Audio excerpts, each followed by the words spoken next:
Hi Year 10, welcome to week 2 of sort of not coming into school. I hope week 1's gone alright and I hope you've managed to complete the assess part of your analysis and evaluation. So this was week 1. Week 2, today we're going to be looking at how to actually make a plan so we can get better at our weaknesses, because that's ultimately what this is all about. I can't be a better athlete if I can't identify where I need to improve.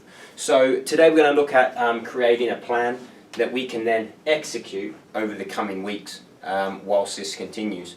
So for our plan, the first thing we need to do before we go out and start running around and trying to improve our levels of fitness, we need to have some really clear goals or some SMART targets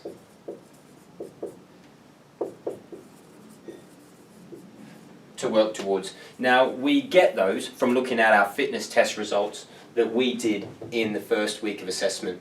If my cardiovascular fitness on Brian Mack was poor, then that's something I'm going to want to try and improve, especially if its relative importance was high. If its relative importance was a 2, so in my flexibility in football might be a 3 in terms of relative importance, and my flexibility is poor, it's poor, I'm not going to work on that. I'm not going to be a better footballer if I can do the splits.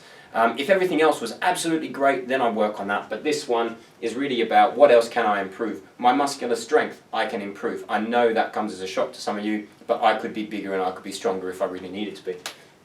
So, my SMART targets, I'm going to need a maximum of 3 SMART targets. They need to be specific, measurable, agreed, realistic, and time-bound. So, for example, a SMART target might be something like to improve, what have I got here? To improve my 1-minute press-up test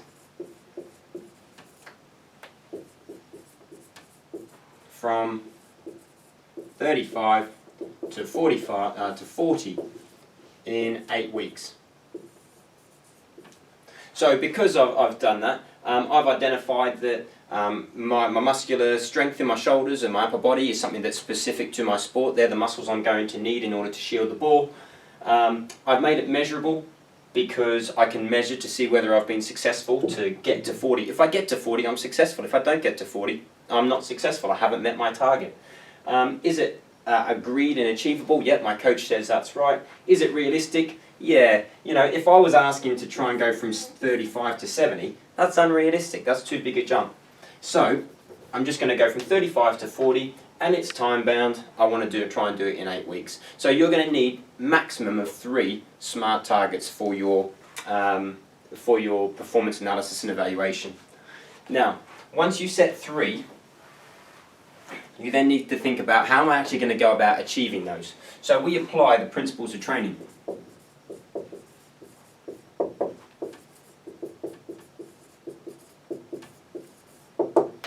Principles of training: specificity, progression, overload, and variance.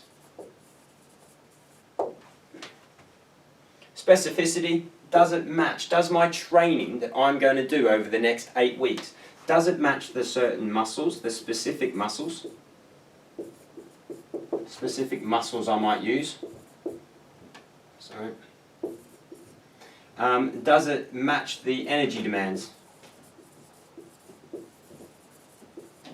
So by that I mean, is it going to be intense enough for my exercise? I'm not going to go on a long continuous run if I want to try and improve weightlifting ability, because weightlifters don't run for long durations of time. Progression. What this means is I'm going to gradually, this is all about gradual change, gradually make it harder. That way I avoid injury, I continue to improve, and all those sorts of things. Overload, we can talk about frequency, intensity, or duration. And those are the things that allow me to gradually make it harder. So I could change training from once a week to twice a week. I could change If I was doing interval training, for example, I could change the duration of time I'm working, so I could do that by changing how far I sprint. My intervals might be 10 sets of 30 metres, and then in week 2 I'm going to make it 10 sets of 35 metres, and then 10 sets of 40 metres, and 10 sets of 45 metres. And then variance, this is making sure that it's changing regularly, your training is changing. Training changes so that you don't get bored. And let's be honest, if you just keep playing the same game on your Xbox for 8 weeks continuously, you will get bored. Same thing with training. If you just train again and again and again, the same thing again and again and again, you will get bored, so you've got to try and mix it up. So, once you've got all of that, the last bit for your plan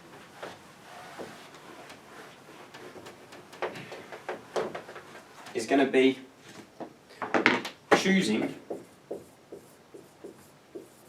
a method of training. Now, I would probably say that most of you are going to either choose interval training or circuit training.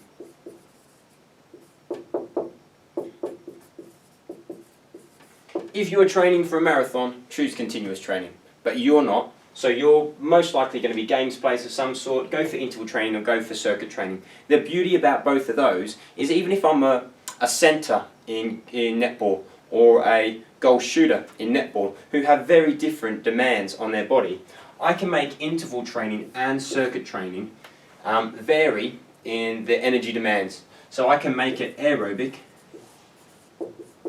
or anaerobic. This one's going to be more interesting because you're going to be able to go 6 different stations throughout your training session. This one is going to be less so because you're probably going to be doing some running or just some lifting. Weight training, for example, is interval training. Circuit training, you know, you can put balls in there, you can make it interesting for yourself, you can do dribbling around cones and all of those sorts of things. Interval training really is just running up and back, up and back, up and back. Now, both of these will allow you to collect lots of data. That is, how many reps did you do? What was your heart rate? What was your resting heart rate? How many sets did you complete? That is going to be really, really important come your execution and the collecting of data. So if you've considered all of this, your job now is going to be to make yourself a training program. Make yourself a session. Sorry, where's my duster gone? Oh, I've lost it. Once you've considered those things, you're going to need to make yourself a training session.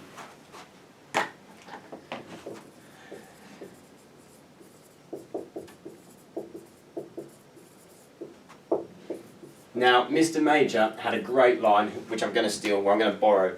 He said, write a training session like you were describing it to Stevie Wonder. He can't see it, so it's got to be that clear and that exact that even somebody that can't see it can understand it, because we're going to have to mark it. And obviously, the more information you give us, the higher your score is going to be at the end of the day. So make a training session and see how you go. Email it in to myself or Mr. Major for any sort of feedback. My email address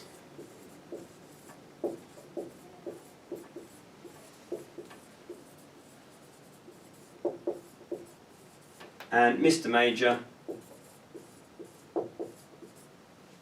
same at KNOLEacademy.org.